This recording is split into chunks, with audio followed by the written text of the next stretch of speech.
First of all, can we make better use of those gadgets we love and adore, and we bought them thinking, I won't use most of these, but I've got them anyway? Because comments have been coming through to us saying, well, I don't know how to work this, I don't know how to work that, and I'd love to pay this bill, but I don't know how to do it and all of that. So let us bring in the man in the know. That is our good buddy Matt Porter from Matt Porter Web Designs. Morning, Matthew. Good morning. How are you? Are we all right? Yeah, I'm not too bad, thanks. Splendid. Are you sure? You sound a bit down. Are you okay? Oh no, I've got a little bit of a cold, but I think it's nothing. My temperature is absolutely fine, and I don't have a dry cough, so I'm That's all right. Fine. You should be fine. That's probably just hay fever.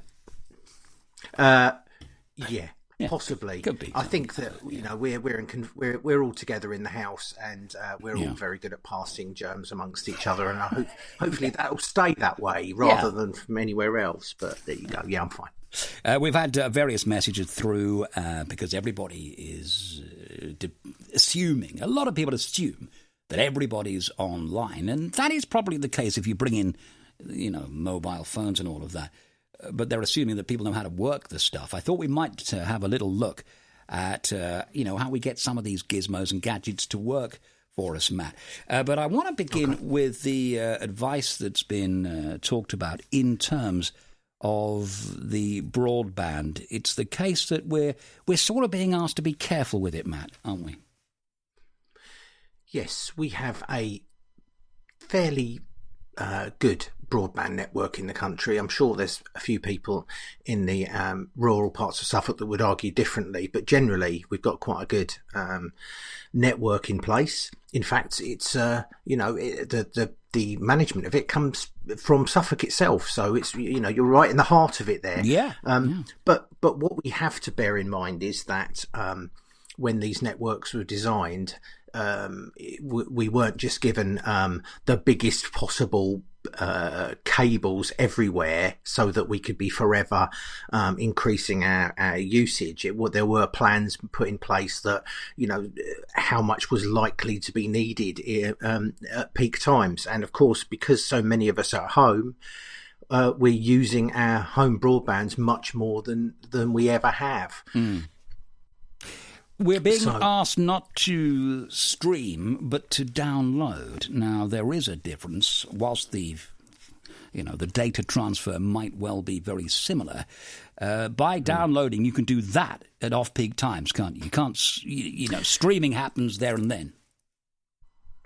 Yeah, for instance, my children are very fond of watching movies on their iPads, but they're not sitting there thinking, what shall I watch tonight? They're saying, I want to watch this movie. It's a particular movie they're fond of. So it's absolutely no reason why that should be streamed the whole time. So in that case, we will download that particular movie to their iPad or whatever they're using, and they can use it straight away. And that's also good if they were going out and about. Obviously, they're not at the moment, but when we go out and about or go in the car or something, they can still play it on that. They don't rely on those connections. So certainly, people should be mindful. You couldn't write it really, because Disney Plus has launched this week, of all things. So there's been a massive surge in people signing up for yet another streaming service, putting an increased strain on the whole network. And the streaming is a big demand, isn't it? People should be aware of that. Streaming HD content puts it under a lot of, or even 4K content, my goodness, puts it under a lot of pressure. Exactly. Enormous. I mean, people, no one should have to really understand these things, I guess, until they are told that they've got to be careful. But if you look at if you're streaming HD content or 1080 HD, then you're using a quarter of the room that you would be if you were trying to stream 4K, because it's 4 times more data, as opposed to if you drop down to 720, which is a lower resolution HD, you're going to be using significant amounts of less of data as well. So a lot of the companies have stepped in and done this for us.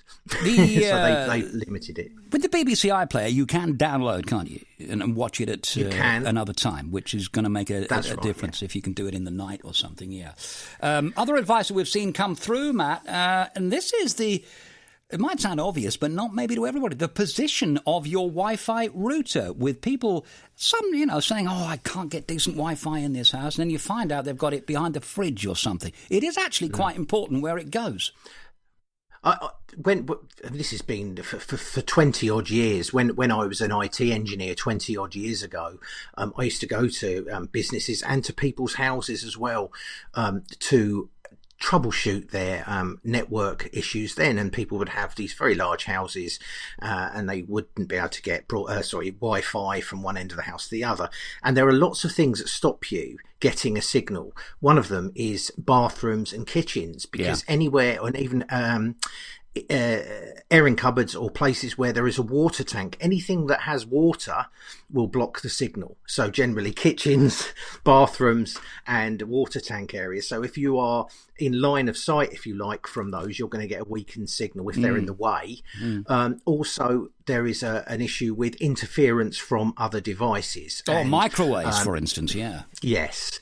Unfortunately, the way that Wi-Fi works, and your broadband itself, physical hardwired broadband, you shouldn't notice any difference because that is handled by the provider. But once it's hit your house and starts getting distributed around, then that's when you're going to get potential slowdown. If you get lots of people sharing one Wi-Fi connection, that's going to, you're effectively having to share a jug of water, if you like, amongst 20 cups. It's going to be less and less and less the more people that use things. So you have to have that in mind as well. But the thing with Wi-Fi is that it shares a public spectrum of radio, which for a reason, so that it's unlicensed radio. So that you're sharing it with cordless telephones, with strip lights that go in, baby fluorescent monitors. Lights. Yes, baby monitors. Or even dimmer switches. The latest dimmer switches now are on there, aren't they? Yeah, microwaves are one of those things that can cause an issue.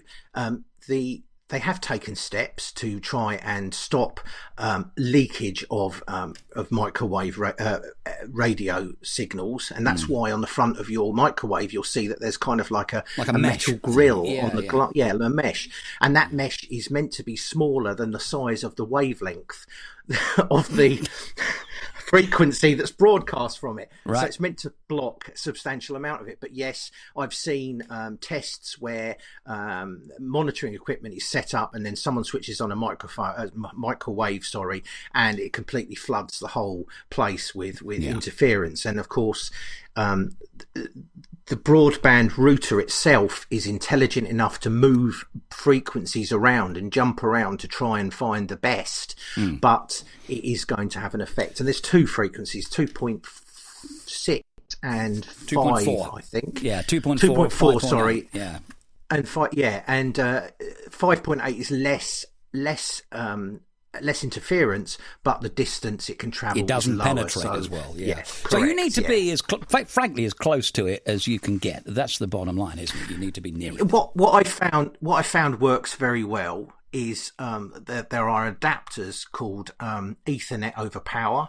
So they're like power line adapters. So they're like a plug with a cable that you plug in your router into. And then if you're right on the top floor of your house or upstairs away from your router where it's a weak signal, you can plug another one into your electrical supply, and it pushes the broadband across your local electric. It does. It's an incredible thing. And you need to buy a pair to start with, a send and receive. You do, yeah. And they're about 20 quid now. So, that is they're not very option. Expensive. They're not very expensive. You have to make sure you pair them together and you encrypt them. So there's a little button on them where you press one button and go and press another. If you don't do that, this actually happened to me in an old place I used to live.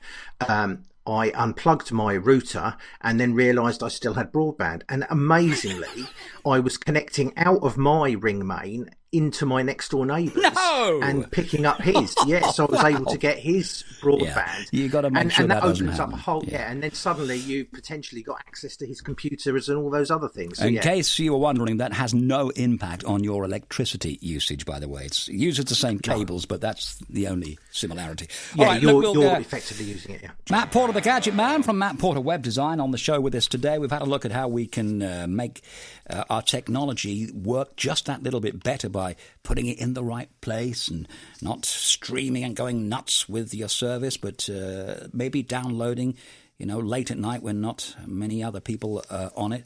But folk have been in touch with us saying, how do I pay this bill and how do I chat to my niece who I'm not able to go and see? And I thought we'd have a look at that, Matt, because there are many ways in which you can continue to have a, reasonably decent conversation and video chat with your friends. Video chats, of course, a few years ago, that was unheard of, but no, it's commonplace now, Matt. So what would be the advice? Where would you begin to start this whole video chat thing? Video chats, there's several different services that you can use. If you're using Facebook Messenger has a video chat system built into it, which works very, very easily. If you're using Facebook Messenger, it's just simply there, and if you're using a mobile phone, then you can click on the little video link, select a friend, click on the video link, and it will initiate that call, and works very, very well. If you don't have a mobile phone but you have a computer and you use Facebook, you can also use your computer if you have a built-in webcam and microphone. And if the first time you try to use it, it will take you through the steps of giving permission to use the microphone and the video, and then it will show a picture of you on the screen and you can test it then. So that works very, very well, very useful. I speak to my parents and my children speak to my parents using that quite a lot. If you have an Apple device and you want to talk to someone else using an Apple device, you can use FaceTime, and that includes your iPhones, iPads, but also if you have a iMac or a MacBook Pro or a MacBook Air, any of those devices, you can talk to other people with Apple devices. Now, interestingly enough, this conversation we're having now is over FaceTime using audio. I don't have an iPhone or an iPad. You're talking to me on my MacBook. So you can make a call. You don't have to put someone's telephone number in. You can put their email address in, and it will then make the call over FaceTime. So, and again, that's a very good system. It's unfortunate it's kind of a closed system to Apple. It was always meant to be opened up, but never was. But all the same, it's very, very useful, and a substantial number of people use. You can't you can't sort of cross the two, can you? Messenger won't speak to FaceTime, and vice versa. No, you've both got to be on the same thing. Yeah, there have been attempts in the past to try and bring out these sort of apps and programs that bridge the gap, but no, you can't. You are closed in with that particular product. So it's not cross-platform. There's also obviously Skype, which has been around for a very, very long time. A lot of these applications as well, you can have multiple people in the conversation as well. You add people to join in, can't you? Add people in. Correct, and there's limitations. I can't remember what they all are because they vary. But again, Skype allows for multiple people to have conversations, which is good if you're getting your family together and things like that. And there's also another application which has really sort of suddenly leapt into our lives, which is called Zoom. And Zoom allows for businesses to talk to their customers and for people to, and you can have up to 100 participants, up to a 40-minute call, so you can all be involved and have discussions of that. And again, these apps thankfully are very, very easy to get going. You literally Skype, you can do it without even downloading the app. You can do it from their own website and things like that. You just sign up. Skype is owned by Microsoft, so it's all trustworthy. Yes. All right. What about folk who've been in touch with us to say, oh, well, look, I don't have the internet. I mean, I've got a phone, but I don't really know how to use it to pay bills and do my banking. All of that stuff can happen, can't it, on a reasonably modern mobile phone? If you've got a reasonably modern smartphone, then you are able to do your online banking and pay bills, connect to your electricity and gas suppliers and all of those kind of things. They tend to now have their own app, so you don't have to go onto their own web page and do it there. You actually download an app from them and set yourself up, and it's relatively secure because it'll ask for confirmation of telephone number and send you a text and all of those things, so you know that you're on the right app. But yes, they're normally very, very easy to use. Even the online shopping apps. My dad was saying to me the other day that he'd struggled using an online shopping system on his computer, but when he'd done it when he'd opened it on his phone, he found it a lot easier to use. So yes, these things are pushing us, plunging us into using these things against our will. But we're very, very lucky we have this kind of infrastructure in place at this time. Yeah. Otherwise, I don't know. You Apple users, of course, go on the what's the Apple thing called? Where you find all these applications. What's that called? Apple Play. The App what's Store. It called? App Store. That's it. Yeah. App Store. And if you're on Android, Google Play, and you just search for the company that you want to connect with. Yeah. If you have an Amazon device, if you have an Amazon Fire tablet, then Amazon have their own app store. But again, they have thousands. They have all the official apps in there. So again, you're relatively safe. The only thing I would suggest is that people don't try and do a thing called side loading. In other words, finding websites where they can download these apps and then install them away from the official shops, because you literally won't know what you're downloading. You don't know what you're getting. That's good advice. You must go to the app stores. Get it from the absolute places, and I think each device will have an icon that takes you to that particular place you need to go to.